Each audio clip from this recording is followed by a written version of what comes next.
and welcome back to the Candid Thoughts Podcast. It's your host, Isabelo Pasquale, and on today's 13th Golden Nugget, I'm talking about licking our wounds. Sometimes after a bout you may have, let's say, for context, you may have a disastrous relationship that just crashes and burns, or you have deals that fall through, or there are some setbacks. I mean, that's natural. The natural reaction is to, retreat, collect yourself, and, self-pity is pretty common. But sometimes you need to regress and debrief and consider why things didn't work out. Now, in a previous Golden Nugget episode, where I mentioned using your handicaps to your advantage, I also discussed the 48 Laws of Power's 10th law, which suggests to avoid the unhappy and misfortunate. Now, in these economically trying times, in our globalized economy, where if you're a contractor in the United States, you can get outbid pretty commonly by foreign VAs, and your expertise is marginalized. And then the average person would say, I'm going to subcontract somebody, and they see the price over value situation. I can get this person for $4.75 an hour versus paying somebody $25 an hour, $30, especially if you have an expertise. But if you don't believe this, you should. Or let's say you put in bids for deals and they fall through, or you have a catastrophic breakup with your partner, and so you retreat and you lick your wounds. Now, my content, I'm not going to be grandiose and think I'm an influencer. I mean, maybe I could blow up in 6 months for consistency or whatever. But the point is, maybe if the Candid Thoughts Podcast resonates with somebody a year from now, 5 years from now, 10 years, 50 years even, or 100 years. The point is, I'm trying to have a level-headed conversation with you. So in those circumstances where you're licking your wounds, it allows you an opportunity to collect your thoughts and debrief. Now, there are some people who they got grandfathered into situations, and that's great on their parents or whomever that got them in. I can't talk anything bad about that.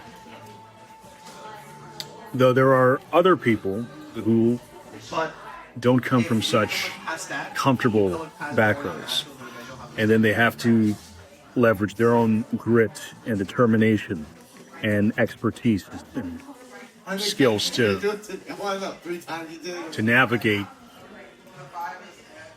an evolving market or situations where you're forced to learn to upskill, and you're forced to deal with situations alone.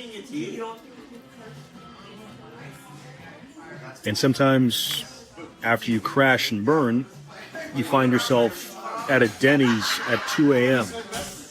alone, having a steak and egg breakfast, and you're just considering your next move.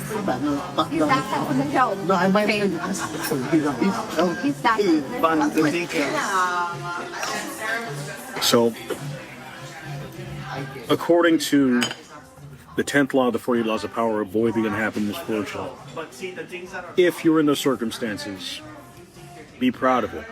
Don't relish in self-pity, but reframe the situation and say, I'm grateful that I've crashed and burned, or I've fallen, or things didn't work out as planned, because it affords me the opportunity to course correct and to upskill and improve myself. Because in my experience, when I faced any calamity in my life, it is always been to my benefit. It has protected me. There's a reason why. Things didn't work out. Let's say your car breaks down. Then this affords you an opportunity to find out what the other problems are. Can I troubleshoot this situation and I find some other stuff? Oh, well, you know what? I was able to prevent another calamity because of that calamity. And I was able to address that issue. And now I have upskilled myself. And I'm in a new niche. It sounds like And now I have my previous experiences that I can carry with me into this new scenario. And I have the benefit of hindsight. I can protect myself now when I see certain personalities or certain situations that happened before. you should really sit down and look at your Bible. Other people, they dull the pain and, I'm not going to judge them. That's what you do, whatever.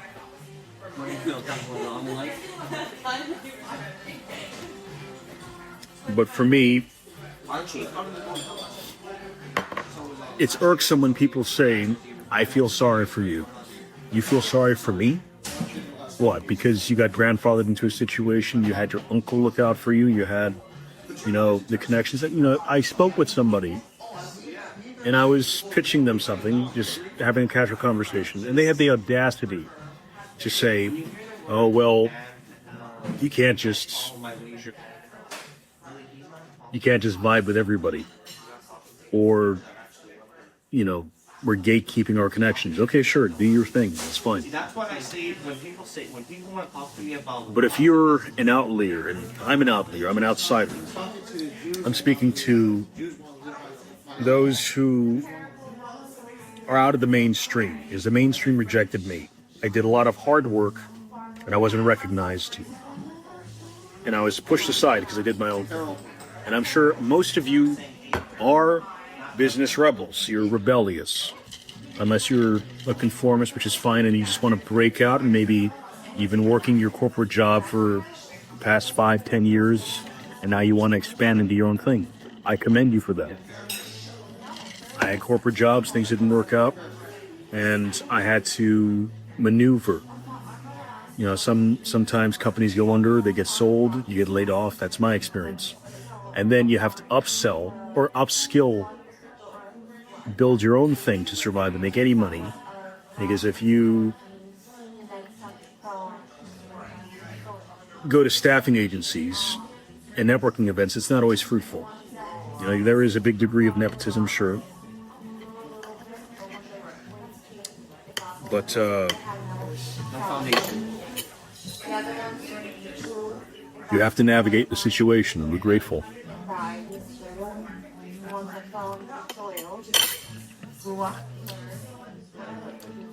Lick your wounds from every calamity and have the mental ability to be introspective.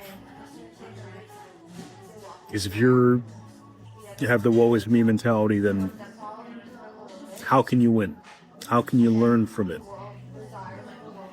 Like, let's say in a situation you see somebody you admire, and if you are jealous of them, how are you going to improve? If you reframe the situation and say, hey, I want to learn how they're doing it. I may have lost and it hurts, but I want to learn. Be open-minded. What does jealousy do for you? You lick your wounds and then you learn. You don't lick your wounds and you fester, because then that causes an infection. And we don't want that, do we? Take your response. So I'm at a Denny's right now enjoying a T-bone steak and eggs breakfast at 2 a.m. I'm just debriefing, and there comes a time in a lot of people's lives where they have to be introspective. Maybe people have left you, or you're just exhausted, burnt out. So you take that time to lick your wounds and analyze the situation, so then you can go back into the fray. So for those of you who give a shit, thank you for tuning into my podcast. Check out the rest of my content. I mean, the golden nuggets are more, off the cusp opinion pieces. Though I do have some interesting interviews with, some guests, so you can check the rest of the content. This is more of a stream of consciousness right now, 2 a.m.